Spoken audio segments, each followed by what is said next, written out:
Boa noite para todos. Vamos mais um dia da nossa jornada, né, de relacionamentos, sobre relacionamentos. E aí, animação, quinta-feira, meia-noite, em ponto. E vamos começar, né? Hoje o tema é sobre... Qual que é o tema hoje, gente? Alguém aí? Já tem gente por aí para me falar qual é o tema?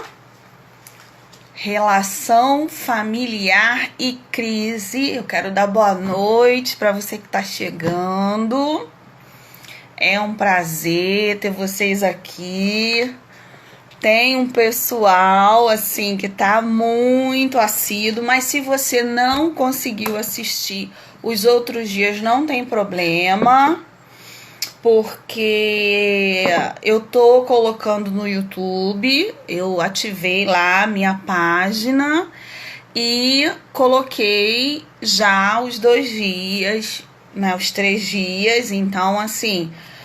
Você pode assistir depois de novo, pode compartilhar, porque informação boa a gente compartilha, né? A gente divide com as pessoas.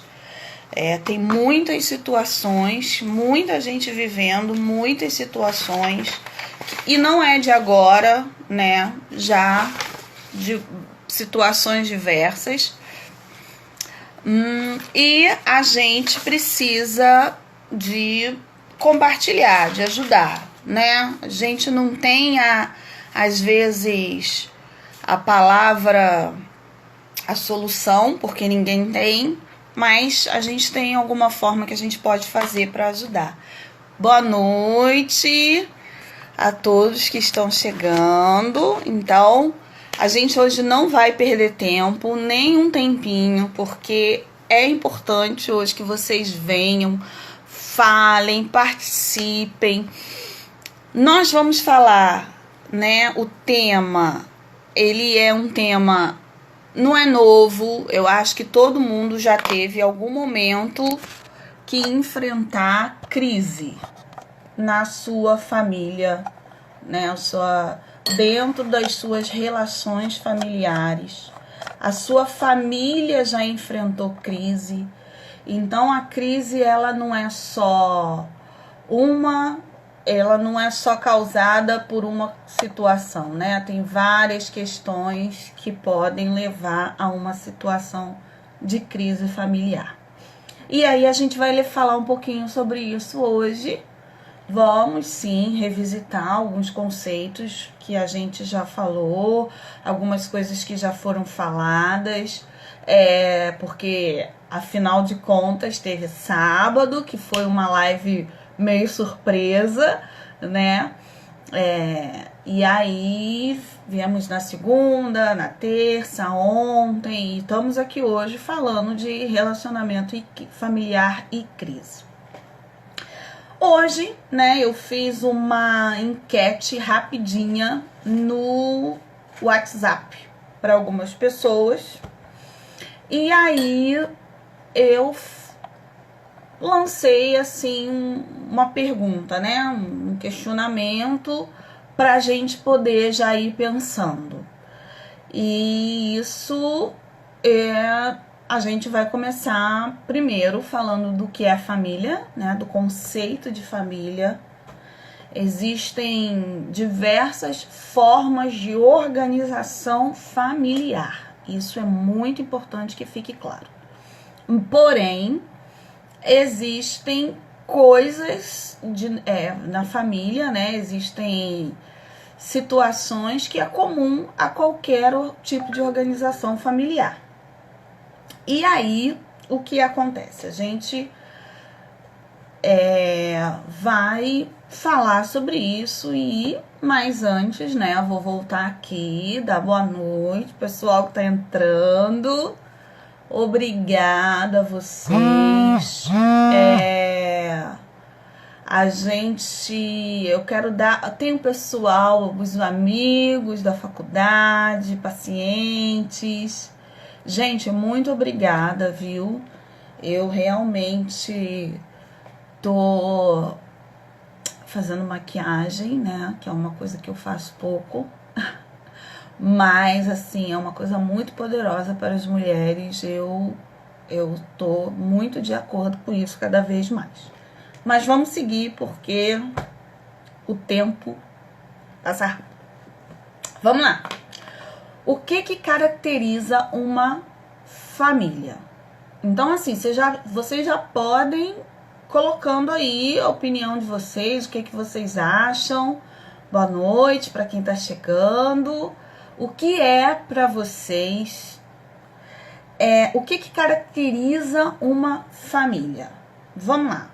Vamos pensar, né? O que demonstra uma família, né? Você olha assim, são só os laços sanguíneos, são os laços emocionais, são os laços, os traços da personalidade. O que caracteriza uma família, né?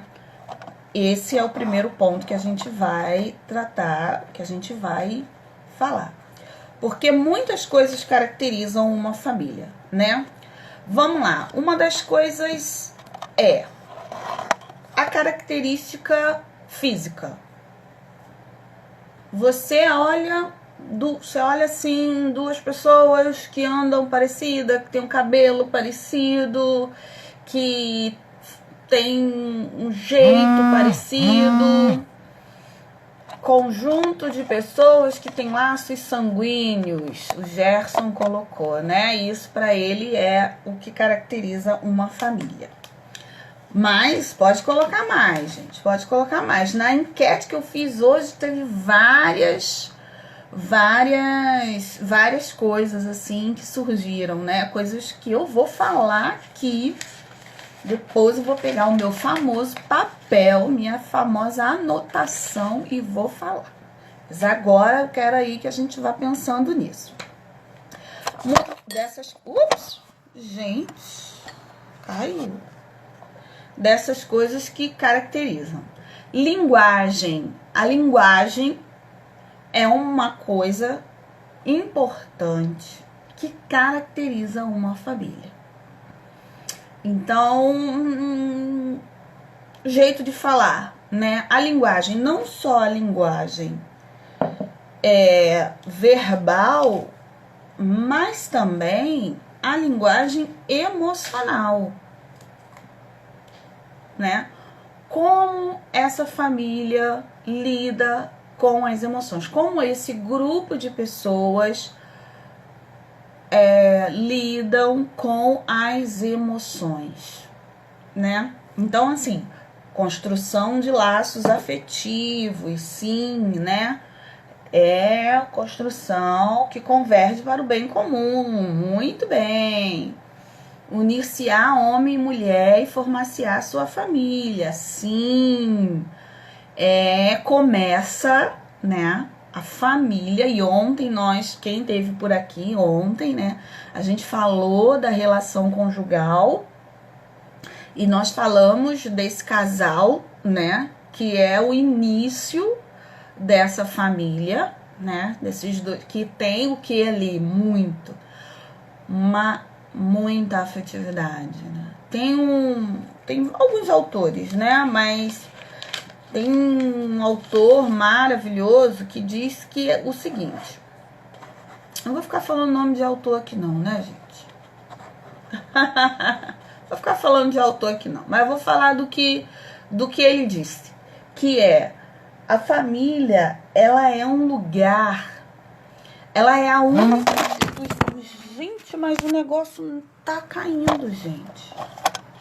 Meu Deus, que horror. Não vai cair mais, agora vai ficar parado. Despencou.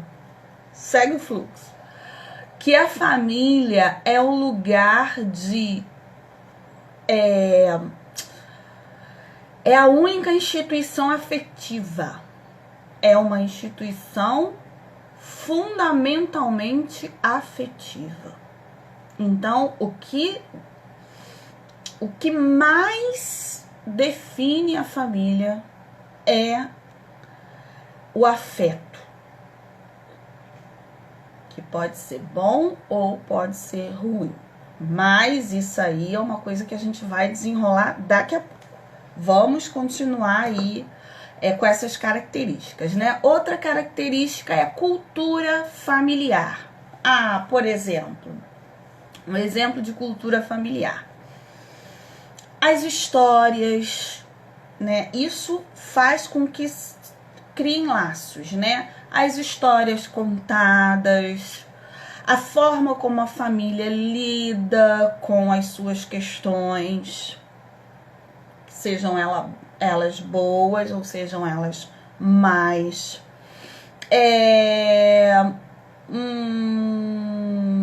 Deixa eu pensar aqui mais um pouco.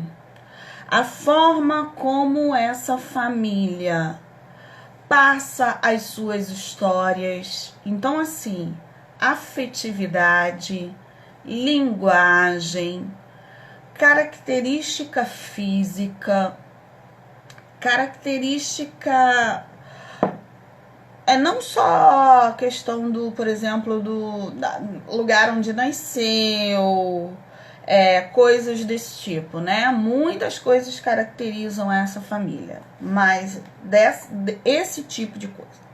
Mas a gente está falando das coisas objetivas, né? Nós estamos falando de coisas objetivas e nós estamos falando de coisas subjetivas. Então, assim, uma família, ela tem várias coisas que compõem isso. E uma característica, o que define, né? A gente está falando quais os elementos que podem, né? Que definem uma família. São só esses? Claro que não, gente. Existem várias coisas que podem definir essa família. E uma das coisas que define é a linguagem verbal e a linguagem não verbal, ou seja, a forma como essa família se comunica e a forma como os membros dessa família se comunicam entre eles, né? E aí a gente tem como surge essa família, né? O núcleo familiar, ele é composto de pai, né, na sua função, mãe, de homem, mulher, seus filhos, é o primeiro núcleo, né? É o núcleo principal. E aí depois você vai ter os filhos e os filhos dos seus filhos. Esses são os laços diretos, né? Os laços diretos. Pode ser filhos adotivos? Sim, porque família, não se esqueçam, ela é fundamentalmente uma instituição afetiva. Então, o que vai determinar é a quantidade de afeto. É afeto. É a emoção, é o sentimento, coisas dessa... Isso, a Stefania tá falando, né? Afeto, admiração, respeito. Sim, sim. A gente tá falando... Isso tudo são as emoções, né? Que definem, né, que está dentro dessa família, né, que compõe aí a característica dessa carga afetiva dessa família. E aí a gente entra na nossa pergunta, né, no tema central, porque a gente pode desenrolar aí vários temas, mas o tema central da nossa live hoje é relação familiar e crise. E aí vem a grande questão. O que é uma crise familiar? O que acontece dentro dessa instituição que pode ser definida como crise familiar? E aí, na minha enquete, surgiram diversas coisas. Surgiram macro questões questões que estão para além do núcleo, né? Então, que tem a ver com o que acontece do lado de fora, né? E tem as questões que acontecem do lado de dentro do núcleo familiar, que é tanto as microquestões, tem dois aspectos de microquestões. As questões de relação, que é dentro da relação desse núcleo familiar, e as questões internas do indivíduo que compõe essa família, do membro dessa família, né? E cada membro, ele vai exercer o seu papel. Então, aí a gente fala das fronteiras, né? Dos limites e das funções que cada membro vai exercer. Então, assim, vamos falar da família tradicional, né? Do conceito tradicional de família, né? Que é a função paterna, função materna, os filhos. Então, assim, pai e mãe como sendo as figuras de autoridade, os filhos, né? Seguindo ali as suas linhas, né? E aí a gente tem as famílias com muitos filhos e as famílias com poucos filhos. E os filhos como sendo a grande herança dessa família, né? Sendo aí os membros, né? As patentes mais abaixo. Os pais como patente alta, e as patentes, os filhos como uma patente mais abaixo. Oi, Valéria! Boa noite, seja bem-vinda na minha live. E aí nós temos essa família, né, esses membros. E nós temos então essas funções dentro da família. Crise, quando essas funções não estão definidas. Então a gente tem aí um exemplo de crise, né? Quando não se tem definido as funções dessa família e do núcleo, não só do núcleo familiar, né? As funções e os limites que cada função tem, porque cada função também tem o seu limite. Também vai ter a sua característica, a forma como vai acontecer, o papel que cada um vai desempenhar dentro dessa família. Ok. Outra coisa, né? Função. E aí a gente tem as crises que se instalam por conta desse... O que faz a família que a gente chama de ser disfuncional? Quando esses papéis não estão definidos, não estão estabelecidos, ou quando existe usurpação de papéis. Então, exemplo, vamos lá. Gente, isso acontece demais, tá? A gente tá lidando com isso o tempo todo. Como eu falei, né? Tem as novidades para você, né? A novidade, mas aí a gente... E tem as velhidades, as coisas que não são novidade. Mas quando a gente para pensar nessas coisas, numa ordem, numa lógica, aí a gente vai entendendo o sentido das coisas. Disfunção. Quando, por exemplo, o pai não exerce a função de pai, né? A função paterna, que é de proteger, né? De estabelecer regras, estabelecer limites. Quando a mãe também, né? A mãe, dentro da sua função materna, não exerce a sua função, então ela não exerce a função também de proteger, também de acolher, de prover os pais, quando os pais não conseguem exercer essa função de proteger. Então, quando o homem, né, o pai, não exerce essa função, ele está sendo ali um membro frágil. E alguém sempre vai ocupar esse lugar. Uma pessoa, um membro, é uma matilha. Gente, vamos ver Discovery, não, Animal Planet, que a gente vê aquelas coisas das matilhas.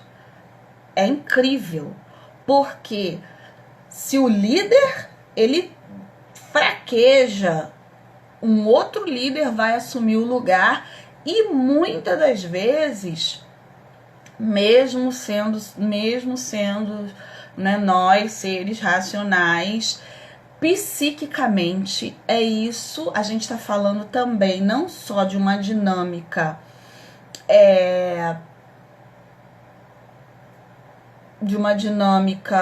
me fugiu aqui agora a melhor palavra, de uma dinâmica. A gente está falando, eu vou falar do que a gente está falando que é melhor, né? A gente está falando também de uma dinâmica psíquica e não só de uma dinâmica de funcionalidade no sentido concreto. A gente está falando do que representa psiquicamente. Então, a gente tem que ter os pais como força psíquica que dá segurança emocional, financeira, né, segurança afetiva, né, que é um lugar onde os filhos possam ir, que possam conversar e que possam falar das suas dores e que possam ser orientados. Tudo isso faz parte dessa dinâmica dessa família. E aí vem a questão da linguagem, né? Como que essa família transmite essa linguagem, como esses pais conseguem se comunicar com os seus filhos. E aí a gente vai chegar lá. Aí, vamos lá, né? Falando mais um pouco dessas crises, me veio assim sugestões incríveis, como por exemplo, desemprego. Desemprego é um fator externo que pode causar uma grande crise interna.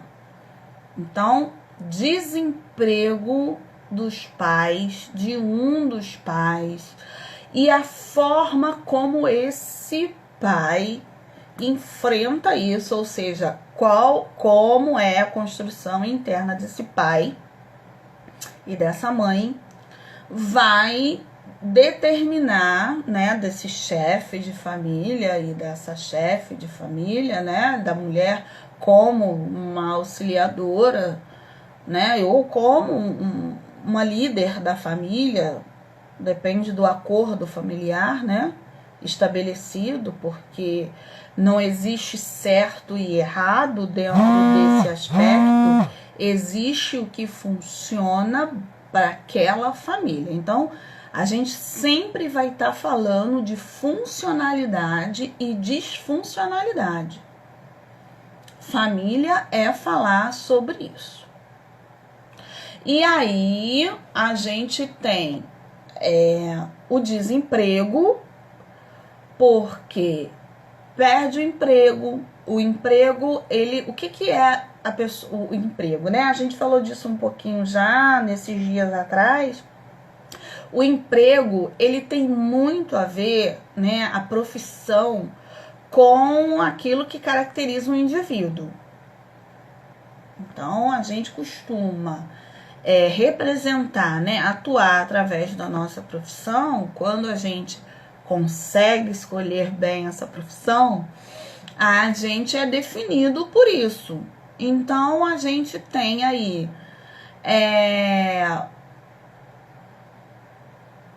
se eu escolho e eu perco isso, o emprego, é como se fosse a perda de uma parte da sua identidade. Porque o emprego, ele te identifica, ele te define em algum nível. E você não é definido, o seu emprego, ele não te define somente fora. Ele te define também, a sua profissão, ela não te define.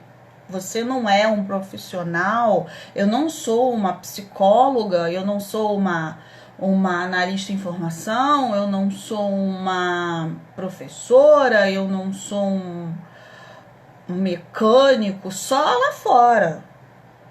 Eu sou também, aquilo ali também tem representação dentro de casa. Porque aquilo é uma parte da sua identidade, é uma parte daquilo que te identifica. É a coisa mais importante na questão da identificação? Não. Porém, isso gera uma crise para quem perde o emprego, para a família. Por quê? Cai a renda, então você já não está lidando mais só com a perda da identidade. Você também já está lidando com a perda financeira. Né? Cai a renda, você perde aquele seu lugar, né? de provedor ou de provedora.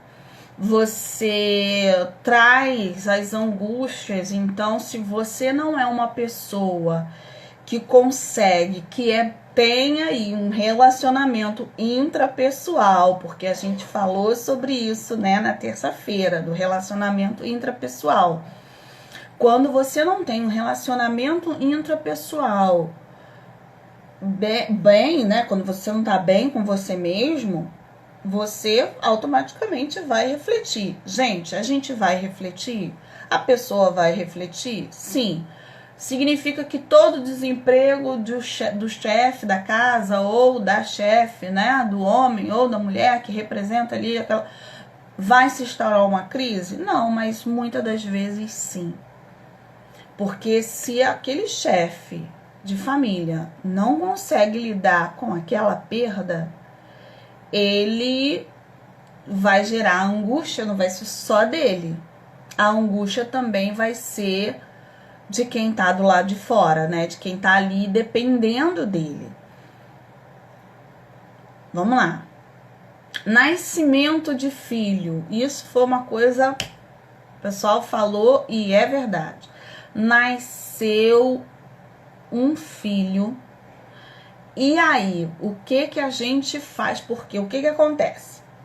Eu sou só... o casal casou, ok? Se tornou ali uma unidade familiar, né? Uma unidade, um casal. Aí eles já não são só mais um casal, eles já se tornam uma família. O homem se torna pai e a mulher se torna mãe. Nasceu a criança.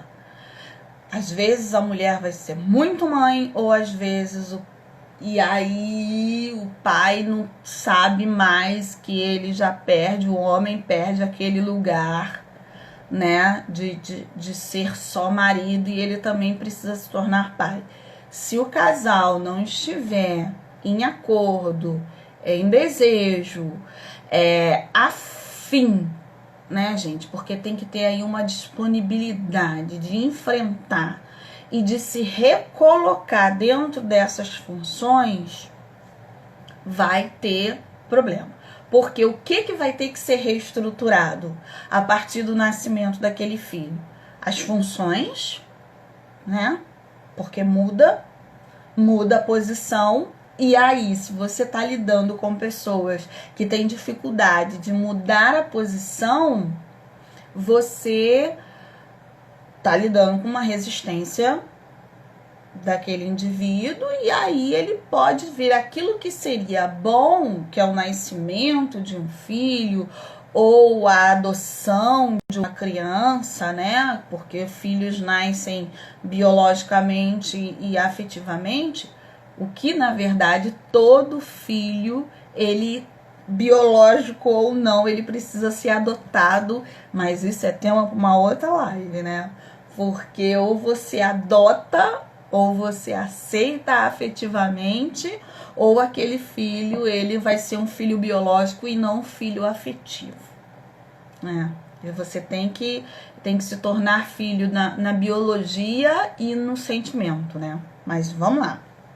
Se esse casal tem aí os seus enfrentamentos, né? Não consegue lidar com essas novas posições, com esses novos papéis, a crise pode se instaurar. Porque o casamento, a relação, a função, tudo muda. Tudo muda. Então, é que eu tô vendo aqui, gente, de vez em quando sobe uma mensagem que eu não queria deixar, eu queria comentar, eu queria falar todos os comentários que vocês colocam, mas não dá, né? Daqui a pouco eu vou tentar ler alguns. E aí, vamos lá, a gente falou de desemprego, nascimento de filho. Hoje eu conversando com uma pessoa, e aí, né, com uma analista brilhante, e ela falou assim, a gente conversando, eu tava conversando sobre o tema da live, e ela falou uma coisa assim, até quem ganha na loteria, se a família ganha na loteria, né, isso pode gerar uma crise. E aí eu falei, caramba, ganhar na loteria. Por quê? Porque do mesmo modo que essa família, talvez, né, não esteja preparada para esse novo membro, psiquicamente, porque, gente, o preparo não é só financeiro, não. O preparo é psíquico. A sua estrutura psíquica precisa estar preparada para a mudança. E aí a gente volta nas lives anteriores, né? Principalmente na live de terça-feira, que eu falei sobre o preparo, a estrutura psíquica interna. Então, se você tem aí uma família que não está psiquicamente preparada para uma novidade, por isso que é comum acontecer quando o casal tem uma gravidez inesperada, né? Às vezes o casal recém-casado, gente, casal recém-casado, muitas das vezes separa nos 2 primeiros anos. Por quê? Porque não ama?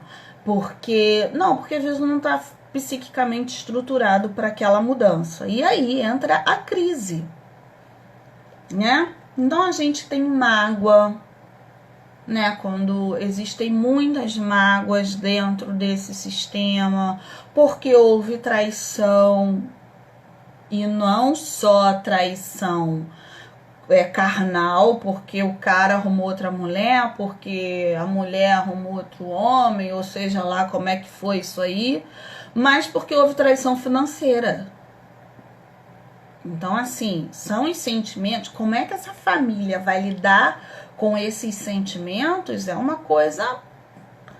Porque quem é que está preparado para lidar com isso? Porque tudo isso, né?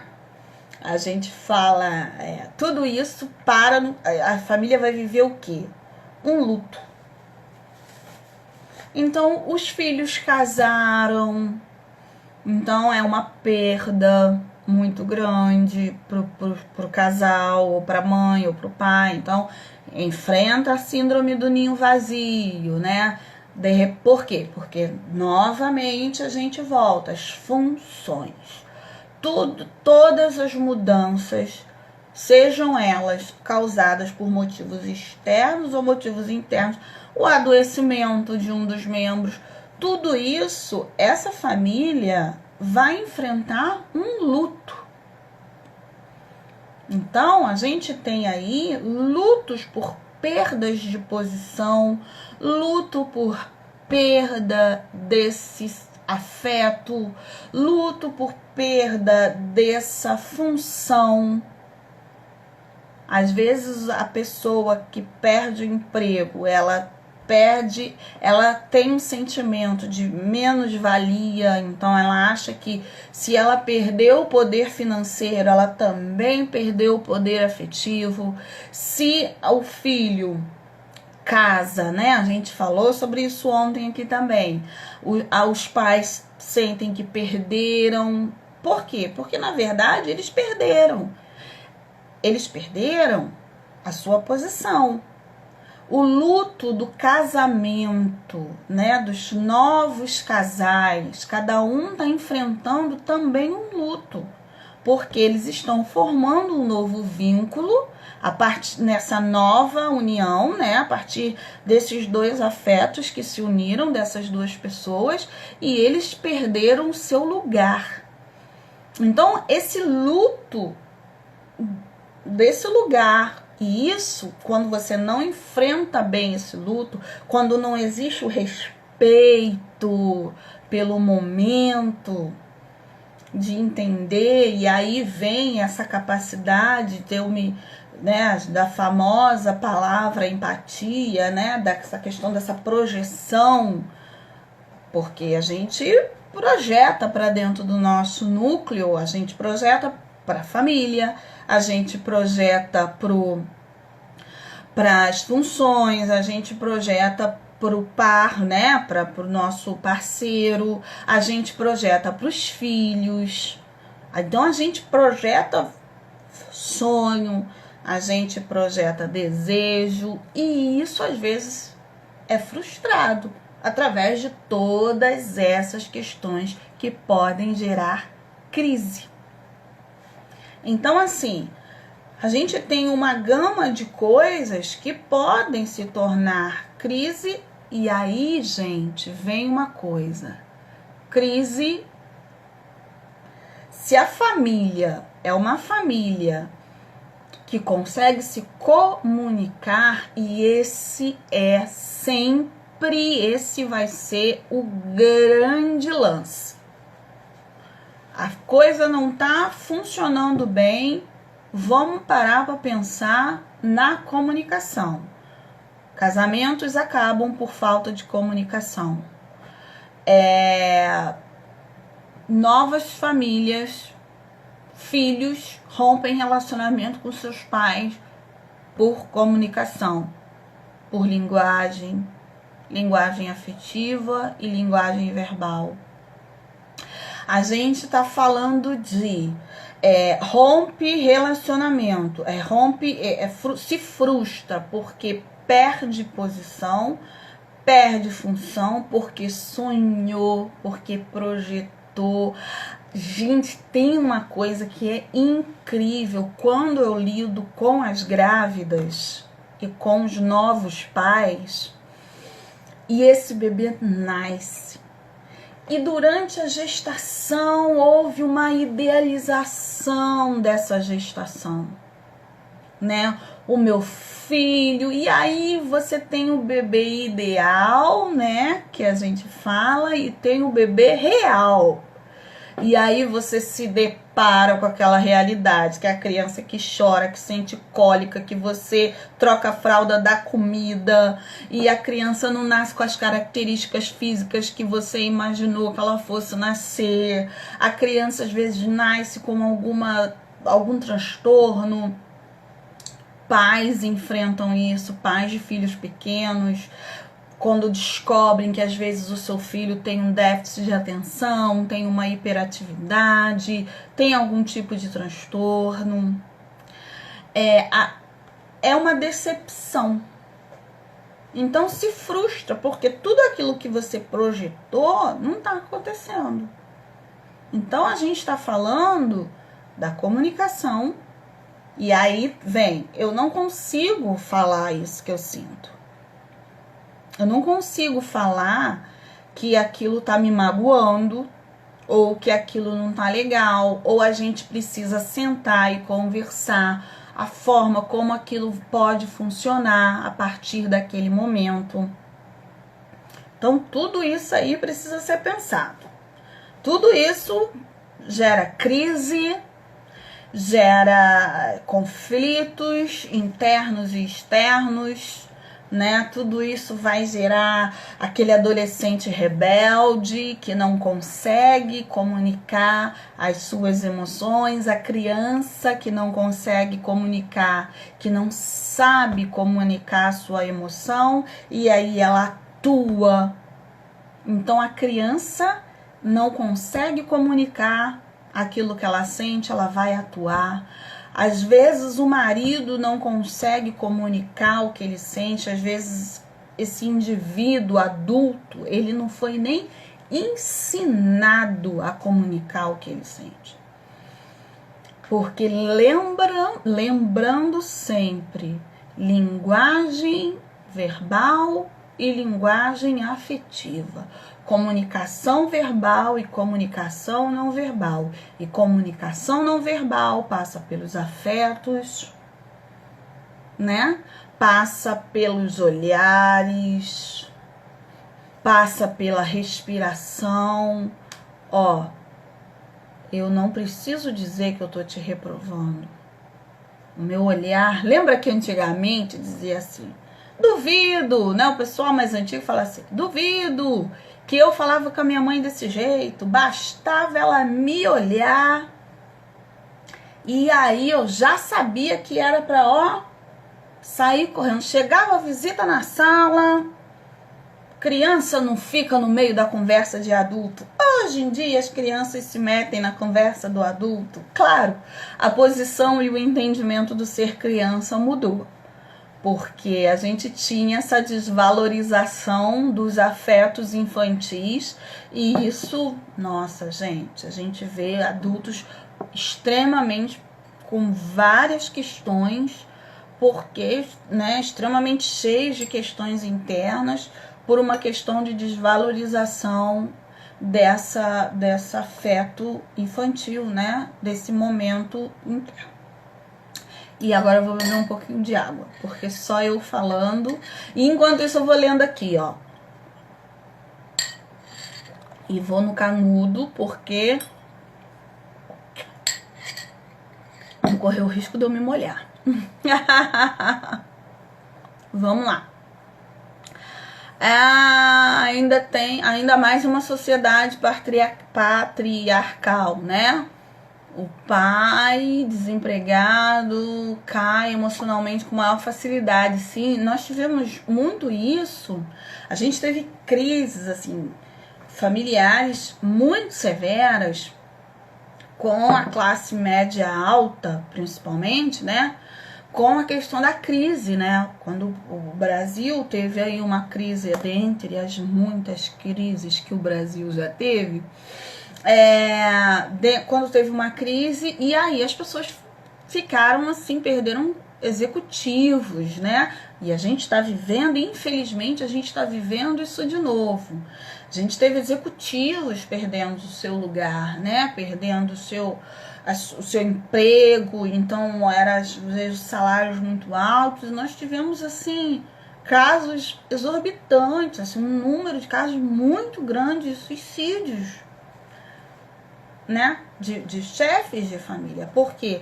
Porque a pessoa sempre teve ali uma vida muito bem sucedida, perde aquela posição, que aquela posição profissional define também a posição dela dentro de casa, e aí o que acontece? A gente teve crise terrível. Então a família, além de ter que lidar com a crise financeira, ela precisou lidar com aquela perda. A gente tem pessoas emocionalmente, e aí, gente, eu não vou entrar nesse tema, porque é um tema que eu falo sobre, mas é um tema bem mais delicado, então não vou entrar nessa questão agora. Porque tudo isso, na verdade, seja ele uma grande questão, como chegar a esse ponto, como questões pequenas, como, por exemplo, decidir um passeio. Por que que, às vezes, a saída, o passeio, ela se torna decidir a viagem de férias? Gente, já ouvi isso. Acabou, assim, crise instaurada porque a família não conseguia decidir juntos para onde viajar. Ou pais, mães entrando claro, a crise estava só por conta disso. Não, mas isso é um demonstrativo, foi um estopim para a crise, porque isso já demonstrava que se eu estou na minha família e eu não consigo decidir dentro do meu núcleo familiar um lugar em que eu vou passear, olha o nível esse nível de comunicação como é que tá ruim. Então, assim, como as famílias têm se comunicado. Então, a gente tem aqui, ó, outras coisas. Desemprego, perda de função, a gente tem ninho vazio, a gente tem chegada de filho, nascimento e partida, né, do filho, no sentido dele fazer a família dele, e aí você sai da posição de mãe para a posição de sogra, você sai da posição de esposa. Então, assim, existem perdas, né? Existem lutos que essa família vai enfrentar. E aí, no meio dessa crise, o que eu vou fazer já que a crise chegou? Seja ela o motivo que for. Existe uma única coisa que vai solucionar essa crise? Não.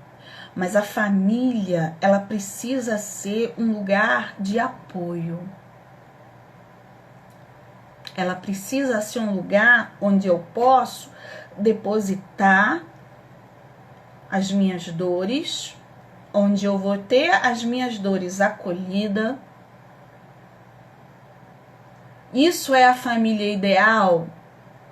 Essa família que consegue acolher a dor pode ser uma família que não funciona em outro aspecto. Porque não existe família perfeita, não existe casamento perfeito, muito menos filhos perfeitos, profissão perfeita. Tudo tem perdas e ganhos. A questão é que a gente precisa pensar: o que eu faço com essas perdas? A crise chegou, financeira, familiar. Divórcio já é quando a crise já veio, já foi, já deixou suas consequências, porque toda crise tem sua consequência, né? A crise é o problema. Primeiro, gente, e isso é uma coisa... brigou com seu marido, brigou com a sua esposa, brigou com seu filho, tô com os ânimos aflorados. Nós falamos sobre isso ontem. A gente vai solucionar na hora que tá todo mundo com adrenalina lá em cima? Nunca, jamais, em tempo algum. Respira, bebe água, dá uma volta, baixa o nível de adrenalina e vamos conversar. A conversa não aconteceu, os limites não foram respeitados. Então, assim, você que tá aí assistindo, 00:44, não sei se no relógio de todo mundo é 00:44, mas esse aqui que eu tô olhando é 00:44.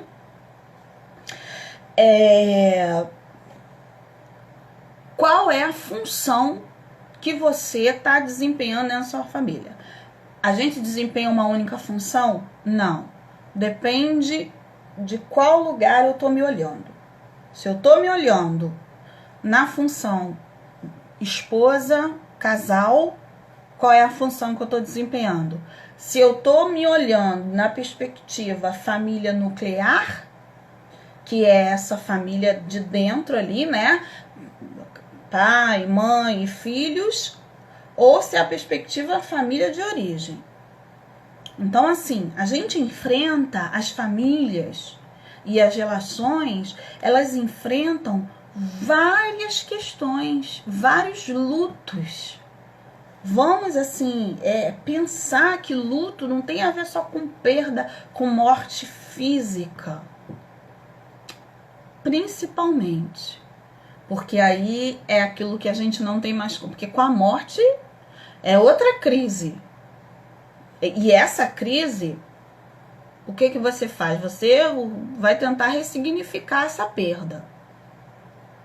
Para mim, aquele membro não volta mais, aquela pessoa não volta mais. Então, enquanto existem, as pessoas estão ali, é a famosa frase, né? Enquanto há vida, há esperança.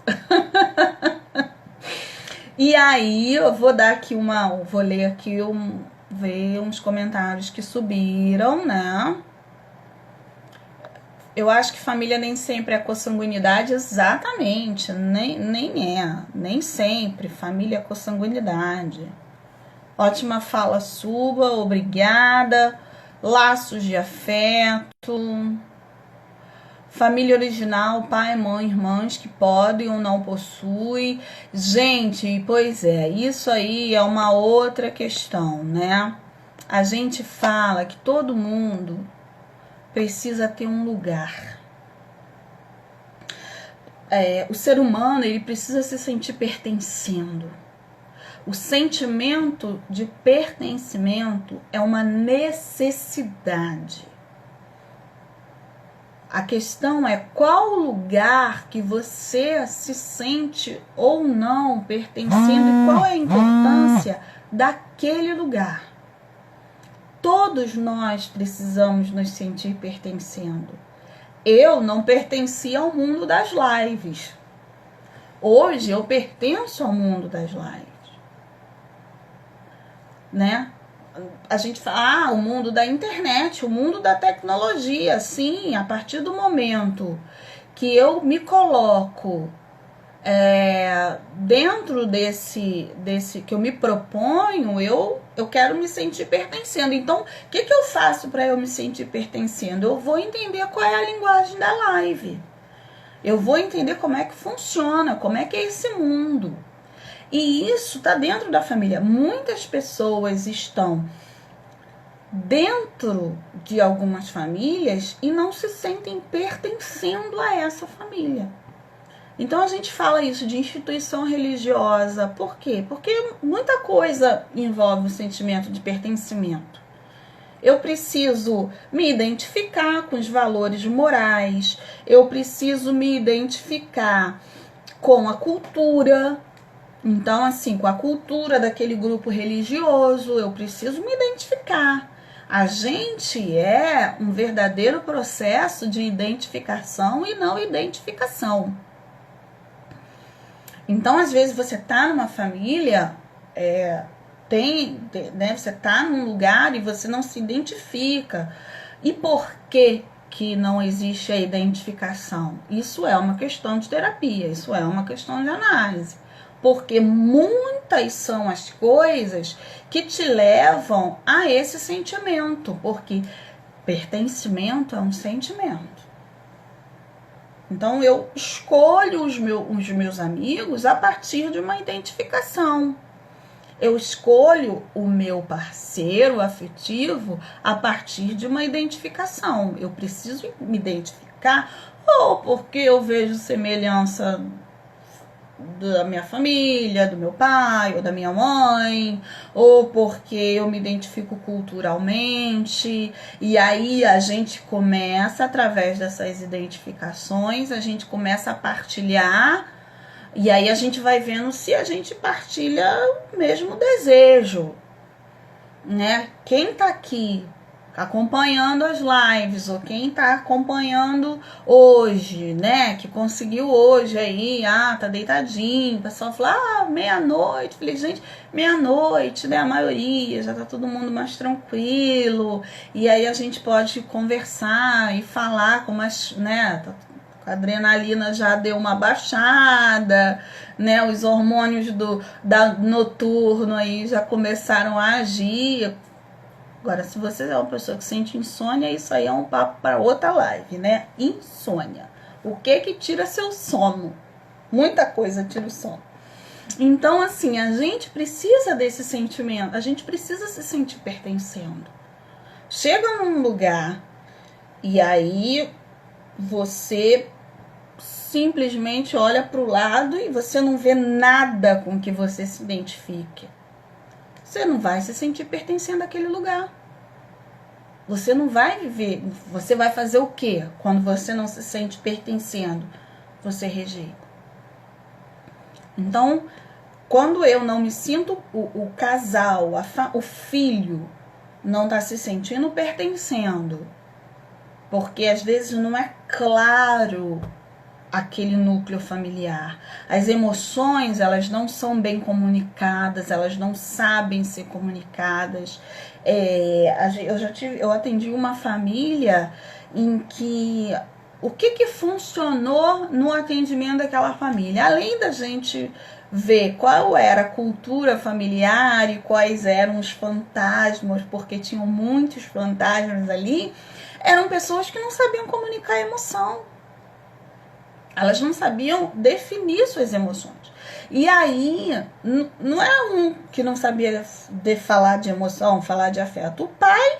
E aí você vai vendo qual foi a história daquele indivíduo que começou aquela família. Então, assim, gente, uma dica pra gente fechar a noite, né? Essa quinta-feira. Procure saber a história da sua família. Procure saber a sua origem. Isso é importante. Filhos, crianças adotadas, elas chegam uma hora que elas estão muito bem no seu novo núcleo familiar, mas às vezes adotou, é como se a família que adotou, isso acontece muito quando a adoção já acontece com crianças um pouquinho maiores, é um tabu falar sobre aquilo. Ninguém fala. A criança, ela começa a perceber que ela não tá ali correspondendo nas características físicas. E aí ninguém tá falando nada. Na minha família todo mundo louro e eu sou a única que não sou loura.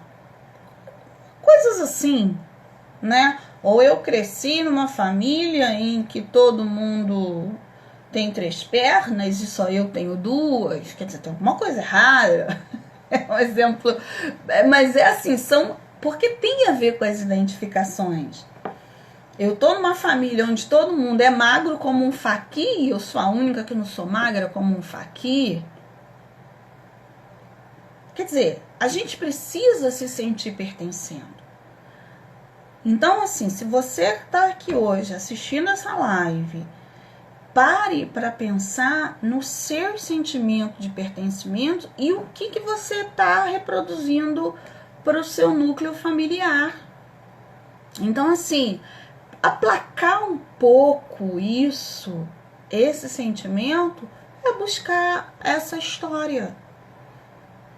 Procure saber como é que se deu, como é que foi a história do casamento dos seus pais, a história do divórcio dos seus pais. É difícil, muitos sentimentos estão envolvidos.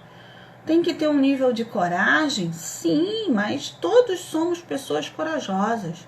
Nós estamos vivendo uma pandemia em que nós estamos aí deixando de pertencer obrigatoriamente do nosso cotidiano e estamos olhando todos para esse núcleo que é dentro da nossa casa, e aí você olha, você quer se sentir pertencendo. Então, assim, antes que se gere crises porque você deixou de pertencer lá fora, vamos pensar o que eu estou pertencendo aqui e a melhor maneira de eu comunicar isso. Qual é a linguagem que esses membros dessa família falam? Qual é a linguagem que seu filho adolescente fala? Qual é a linguagem que seus filhos que estão deixando a primeira infância estão aprendendo a falar? Isso vai depender de você. Qual é a nova linguagem que seus filhos que estão se casando precisam falar, né? E isso, gente, é assim a minha contribuição de hoje, tá? Vamos pensar na linguagem, vamos pensar no pertencimento e amanhã a gente tá aqui falando de relacionamentos tóxicos. O Instagram vai me derrubar. Vejo vocês amanhã, tá bom? Beijo, beijos, beijos.